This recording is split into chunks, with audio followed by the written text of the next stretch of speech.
15 de novembro de 1889, há 134 anos, Dom Pedro II, que governava o Brasil por 48 anos, é deposto por um golpe de Estado conduzido pelos militares em articulação com civis insatisfeitos. Era proclamada a República e o então Império do Brasil tornou-se Estados Unidos do Brasil. Nome garboso, não é mesmo?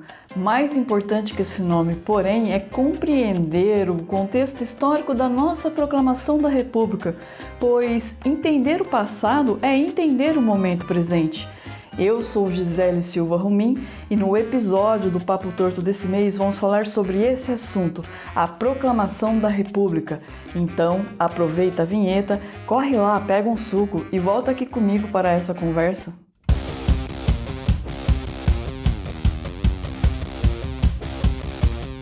Bem, uma verdade gritante na política brasileira pode ser expressada na seguinte frase: ninguém se sustenta por muito tempo no governo sem apoio, e no caso de nosso país, não necessariamente esse apoio vem do povo.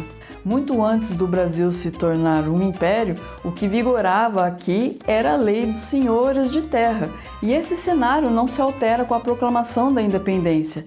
Essa é a realidade que se aplicava então ao governo de Pedro II. A monarquia ela é paulatinamente enfraquecida na medida em que situações complicadas começam a provocar crises institucionais. E todos já ouvimos falar delas nos bancos escolares. É a questão militar, a questão religiosa e a questão abolicionista.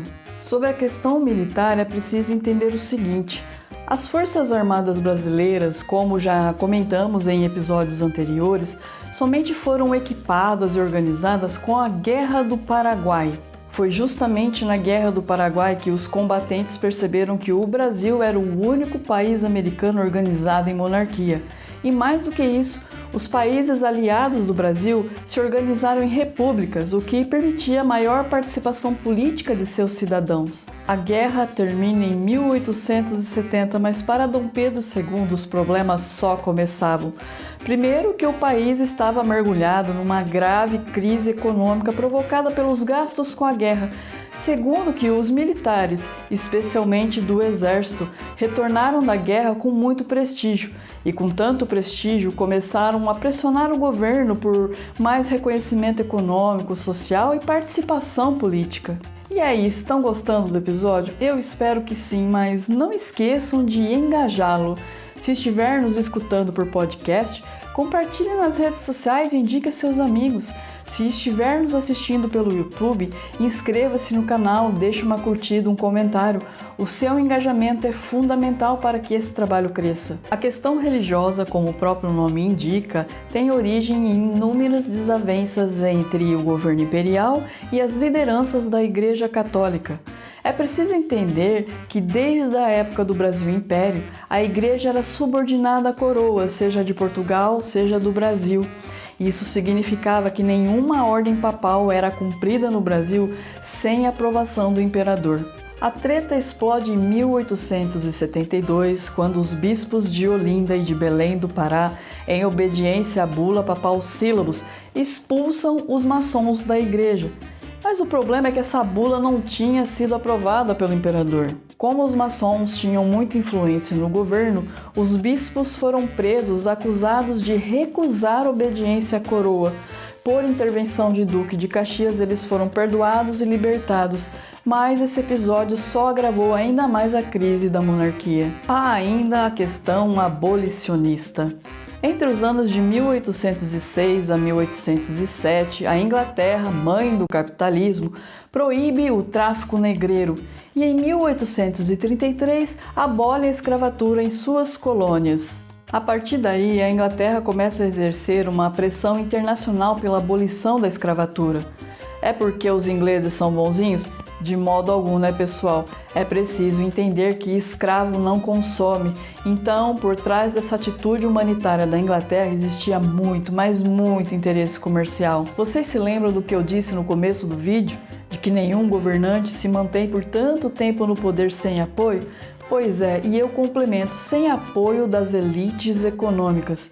E no caso do Brasil, essas elites eram totalmente agrárias e movidas por trabalho escravo. Em razão da pressão da Inglaterra, o governo brasileiro começa uma manobra para preparar o Brasil para a abolição da escravatura.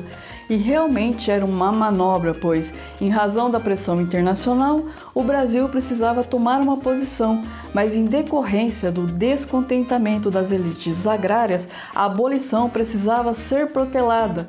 Ou seja, o imperador estava numa corda bamba. Em 1850, a Lei Eusébio de Queiroz extingue o tráfico negreiro no Brasil. Depois vem a Lei do Ventre Livre em 1871 e em 1880 vem a Lei dos Sexagenários. Ou seja, o governo sinalizou de modo muito claro que iria declarar a abolição da escravatura. Diante disso, os senhores de escravos começam a pressionar o governo brasileiro por uma compensação financeira indenizatória em razão da perda da mão de obra. E é aqui, senhoras e senhores, que é pregado o último e talvez maior prego no caixão da monarquia. Em 1888 é promulgada a Lei Áurea e abolida a escravatura, e os senhores de escravos, descontentes por não terem recebido nenhum tipo de indenização pela perda da mão de obra, se tornaram miraculosamente do dia para a noite republicanos. Estava completo o cenário perfeito para a deposição de Pedro II e proclamação da República. E aí vocês podem estar se indagando, e o povo, onde que entra nisso? Gente, o povo não participou da proclamação da República. Segundo cronistas da época, na medida em que a notícia da proclamação se espalhava, o povo ficou chocado. Então é isso, pessoal. Eu agradeço muito a todos que chegaram até aqui comigo nesse papo torto histórico. Um super beijo e até a próxima!